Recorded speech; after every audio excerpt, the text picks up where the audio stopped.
You can actually lose your Medicare simply from asking a phone call. Many Medicare beneficiaries are getting phone calls where they are giving up their information and causing those to lose their Medicare benefits altogether. In some situations, even leading to fraud where their identity is being taken. I just dealt with a client last week who was a high income earner, many assets, but somehow his information was taken and he had to cancel all his credit cards and everything. It was just been a nightmare for him. All his insurance policies, his retirement from Shell, just one thing after the other. But, it brought me to a point that I understand now that I must do something about it. I'll be honest with you. I hate doing videos. I do. But I've went out and I've invested in an entire platform that's going to allow me to communicate regularly with many of the things that's going on in the community. And particularly as it relates to the phone calls.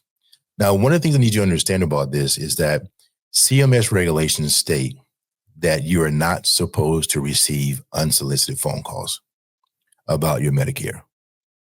And even when you're dealing with Medicare and with Social Security, they mail you information. They're not calling you asking for your information. So I want to give out a few tips in this process, but I want to share to you the severity of what's going on. And I give you a couple of scenarios.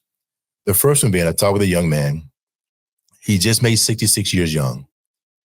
And he was on Medicare with the Medicare Advantage plan. And he received a phone call, and unbeknownst to him, they talked for a while. And guys, they just need you to say yes here and there with some of the questions that they're asking. And it gives them permission. So long story short, he has cancer. He is the only one in his immediate family that actually made it to the age of 60 plus. He's 66 with a form of cancer along with a few other issues, but they changed his plan. He wasn't even really aware. They changed him from a Medicare Advantage plan that included all his doctors, his medications, everything that he needed.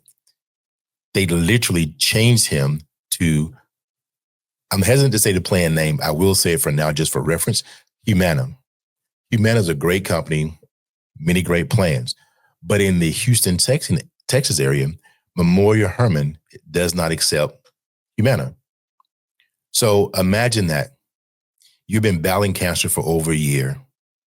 You accept a phone call for someone you don't know. Do not go through any forms of verification. And now you are on a plan that does not include your medication, nor your oncologist, nor your primary care, nor your endocrinologist. So he panics. And then what he does is he calls and someone tells him to go to Original Medicare. Now, the challenge with that is Original Medicare with a supplement and a prescription drug plan is a great option. However, the issue is if you have cancer and you're outside of your initial enrollment period, you will not qualify for a Medicare supplement. So many people don't understand or know that with a Medicare Advantage and a Medicare supplement, a Medicare Advantage plan does not ask you about health conditions. Some ask you about lifestyle, whether you smoke or not. But on the Medicare supplement side, after you get out of that initial enrollment period, you must medically qualify. That means you must answer medical questions. If you answer yes to certain questions, you are not allowed to get that plan. So here you have this gentleman who was going through treatment. No one left in his family really but him. Everything is fine. He answers the phone call, shares his information, and he gets put on a plan that does not cover his doctors or his hospital. So he goes back and he changes his plan under the advisory of someone, and he goes back to Original Medicare. So imagine that experience being on Original Medicare. So now you're exposed to all the deductibles, co-pays, and you really have no limit on determining what your financial experience could be because you're now at a 20%. You're exposed to 20% of your cost for medication for doctors alone. Not to mention the situation with your medication, not to mention the situation related to going to the hospital. A horrible experience. So now he's gone from a plan that covered all of his conditions, everything is fine, to a situation where he had a plan that doesn't cover any of his physicians. Now he's in a situation where he just has Original Medicare Part A and Part B prescription drug plan. For those of you who are on a Medicare Advantage plan or on a Medicare supplement, understand the value and the importance to managing your costs with those tools, with those plans. They help protect you. So now what? All from answering the phone call. So what I want to share with you is a few things to help mitigate that situation. Number one, if someone calls you unsolicited, hang up. And a lot of times they're offering you plans and they're offering you things that sounds too good to be true. And they are. They're not plans. If you own original Medicare and not on what's called a DSNP, and a DSNP is basically a situation where you have, it's called dual Medicare, where you have original Medicare and Medicaid. Most Americans are not in that situation. So if you own traditional Medicare, whether it be with a Medicare supplement or whether it be with the Medicare Advantage plan, a lot of those benefits are not going to qualify. You're not going to qualify for it. You're not going to get the $3,000 they're talking about, all the extra money for groceries, transportation. It just doesn't exist. So the first thing I need you to understand that anytime someone calls you unsolicited about Medicare, they're breaking the rules. It's not allowed. It's specifically stated that they must have a consent to contact. Now, if someone calling you from your doctor's office or from an event that you've given them permission to call you, that's great. That's okay, but they must be given permission. The rules are so strict. As an individual, you cannot even just walk up to someone and start talking to them about Medicare or Medicaid through the way things are structured through CMS. You have to take the initiative, which is why I'm a firm believer that everyone needs a broker. Now, when this situation occurs to you, ask them, how did you get my information? How do they give you information? Do they give you, and if it comes from situations, they say, I bought a list. If it comes from anything other than you completed a form, giving them permission, you attended an event, or they work directly with your healthcare professional, you should hang up, because they are breaking the rules to begin with by contacting you. If you need some help and you haven't talked to anyone and you want to have that conversation, understand that you're operating, there are a lot, I ain't gonna lie, there are a lot of great brokers and agents that reach out where there may be some things that didn't happen exactly the way they're supposed to. You may not remember having a conversation, but there are some things you can do to talk to them to figure out, is this person reliable or responsible? Or can I trust this individual? So one of the things you want to ask them is, what is your name and what is your contact information? They must be able to provide you with that information. But think it, if they can't give you their first name and their last name and a direct phone number to call you, but they're going to ask you for your address, for your Medicare ID number, what is your birthday, what medications are you taking, what doctor are you seeing? If they're going to take all that information from you and you're not able to just give them, they're not able to give you a phone number and an email address you can contact them, not the best of situations. I often tell people, say, get their number, hang up. And if you cannot call them directly back to the same number and get that same person, it's probably not a situation that's good for you.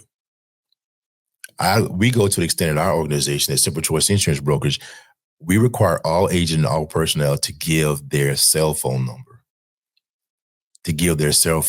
That's personal, right? Absolutely. Someone is giving you all their personal information. They can't give you a number so you can contact them via text or email or phone call. That's not okay. In some situations, if you feel totally uncomfortable, you can literally ask them for their license number. Some states like California require that all the communication that goes out has their license number, and you literally can look them up to validate they are an agent. And the part that's really upsets me is the fact that they're called unsolicited, and many times they may not even ask all the appropriate questions like, what medications are you taking? What doctors are you seeing? What is your preferred hospital? What health conditions do you have? Do you have issues with transportation? Do you need some assistance with dental, vision, hearing? Are you a person that have high or low utilization? And what that high and low utilization means that, you may have experiences where you have more CAT scans, MRIs, more doctor visits, and those things have a cost associated with them. Not truly explaining what the maximum out of pocket is, the difference between an HMO and a PPO. What requires a referral, what does not require a referral, what is prior authorization. And the difference between prior authorization and having an open network, you can have a PPO and go see your doctor. But if there are certain procedures, they must still get approved for those procedures. Another thing you can do for them is ask them where they're located. Do you have an office that I could visit if I need to? Am I able to call you back to this direct number? If not, give me a direct number that I can call you back. Are you licensed with all the plans that are in my area? Because many people that reach out, they're not even licensed agents. They're call centers, many of them located in Pakistan, India, the Philippines, and different places, just doing these phone calls, and then brokers purchase those lists after they've gotten permission from the phone call. And there really is no significant recourse for that because, one, they're not in the United States. So what are you going to do? You gave permission via voice. You gave permission to be contacted. So where you located is a very big deal to me. Now, I'm not saying that there are not operations where there's call centers that outside of the United States that's legitimate calling from the carrier. If they're calling from the carrier, they should be able to provide you with a carrier phone number, right? Exactly. So you can call that number and verify. The thing that I really want to emphasize more than anything is to check and verify. Don't just assume, right? And it's okay if you feel like it, if you need the support, it is okay for you to have a conversation in those situations, right? And that may be a great person to help you. But what I'm saying to you is don't just give out your information. Do some checking before doing so, because number one, your information could be taken and used for whatever.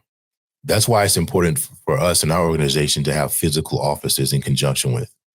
That's why we've gone through the process of now I spent over $15,000 buying equipment that I don't even know how to use yet, but doing everything we can to connect with our clients and be a resource for people to provide the information they need to make sure they're protecting themselves. When you go through situations like I've gone through where people literally are losing life savings, they're literally getting hacked, they're literally getting switched to plans. And right now, for the most part in Houston, there aren't any, what I say, legitimate options to change your plan until open enrollment, which starts October the 15th and goes to December the 7th.